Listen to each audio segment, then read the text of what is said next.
کچھ وقت کے بعد جب دوبارہ اس کی باری آئی, اس کا ٹرن آیا, تو اس نے مختصر میں آپ کے سامنے گزشتہ گفتگو پچھلی باتوں کو رکھ دیا کہ سرکار میں کچھ دن پہلے آئی تھی اپنے اس بچے کو لے کر, میں نے ایک آپ کی بارگاہ میں عریضہ رکھا تھا, آپ نے آج بلایا تھا, میں آئی ہوں.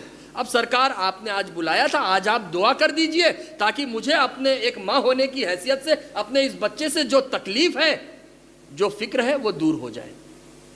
اللہ کے اس نیک بندے نے باتوں کو سننے کے بعد اپنے ہاتھوں کو بارگاہ خداوندی میں اٹھا دیا, اٹھا کر دعا کی اور کہا ٹھیک ہے جاؤ. وہ چلی گئی.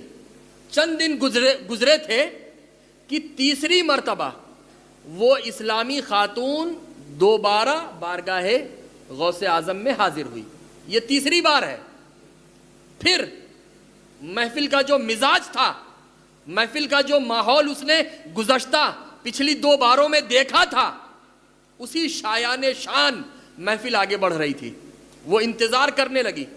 انتظار کرنے کے بعد کچھ وقت کے بعد جب اس کی باری آئی تو ایک فاصلے پر ادب سے زانوئے تلمس تہ کیا اور ایک ادب سے دوبارہ کہا کہ سرکار میں وہی عورت ہوں, وہی خاتون ہوں جو کچھ دن پہلے آپ کی بارگاہ میں آئی تھی اور اپنے بچے کے تعلق سے آپ سے عرض کیا تھا کہ سرکار میرے بچے کو میٹھا بہت زیادہ کھانے کی عادت ہے, آپ دعا کر دیجئے. سرکار آپ نے اپنے ہاتھوں کو بارگاہ خداوندی میں اٹھایا تھا, اس کا نتیجہ یہ ہوا کہ آپ کے اپنی بارگاہ میں اٹھے ہوئے ہاتھوں کی خدا نے لاج رکھ لی.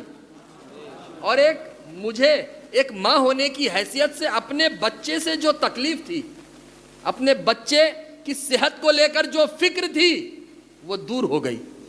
سرکار یہ خبر دینے کے لیے میں نہیں آئی ہوں آپ کے پاس, کیونکہ میری عقیدت آپ کی بارگاہ میں اس حد تک ہے کہ مجھے معلوم ہے کہ آپ پوری دنیا کو ہتھیلی میں رکھے ہوئے رائی کے دانے کے برابر دیکھتے ہو. سرکار مجھے معلوم ہے, مجھے یہاں آ کر اپنے بچے کے معاملے کی خبر آپ کو دینے کی ضرورت نہیں ہے. آپ یہاں رہ کر دنیا کے اس کونے کا حال جان رہے ہو تو آپ بغداد کے ایک کونے میں آپ کی مریدہ کا حال نہ جان سکو؟ ایسا نہیں ہو سکتا میرے آقا. مجھے معلوم ہے یہ خبر دینے نہیں آئی ہے آج آپ کی معتقدہ, آپ کی غلام, آپ کی چاہنے ماننے والی, آپ کے دی ہوئی تعلیمات پر اپنے ان گنہگار قدموں کو آگے بڑھانے والی. آج یہ پیغام آپ کو سنانے نہیں آئی ہے, بلکہ آج یہ تو آپ سے ایک سوال پوچھنے آئی ہے. یہ وہ سوال ہے جو یہاں سے جانے کے بعد دن کے اجالوں میں اور رات کے اندھیروں میں نے تلاش کرنے کی کوشش کی, لیکن دن کے اجالے بھی اس سوال کا جواب مجھ تک پہنچانے میں مددگار نہ ہوئے. رات کے اندھیروں نے میری کوئی مدد نہ کی, تنہائیوں نے, لوگوں کی بھیڑ نے مجھے کوئی سہارا نہ دیا, مجھے کسی سے اس کا جواب نہ مل سکا. میں پریشان ہوں.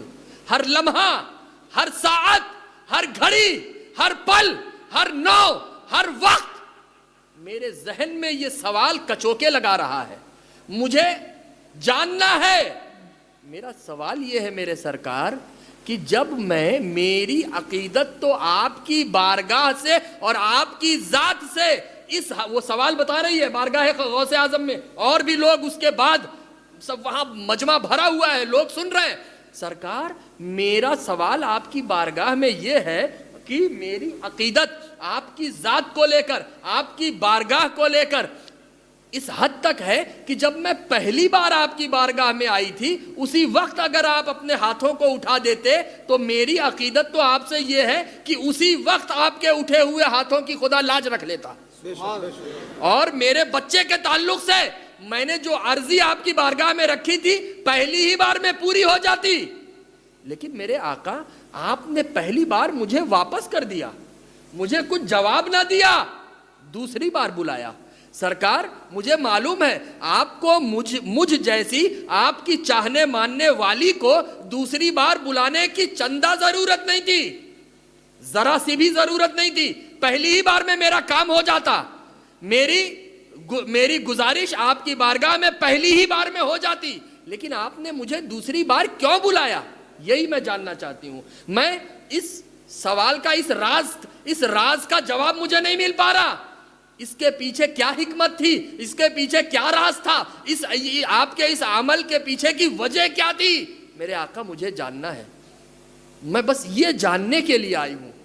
سرکار غوث اعظم نے جانتے ہیں کیا جواب دیا؟ کیا آپ سننا چاہتے ہیں؟ اس وقت 1084 یا 85 کہ اس سال میں سرکار غوث اعظم نے اپنی اس محفل میں اس اپنی چاہنے ماننے والی اسلامی خاتون کو کیا جواب دیا تھا؟ آپ سننا چاہتے ہیں؟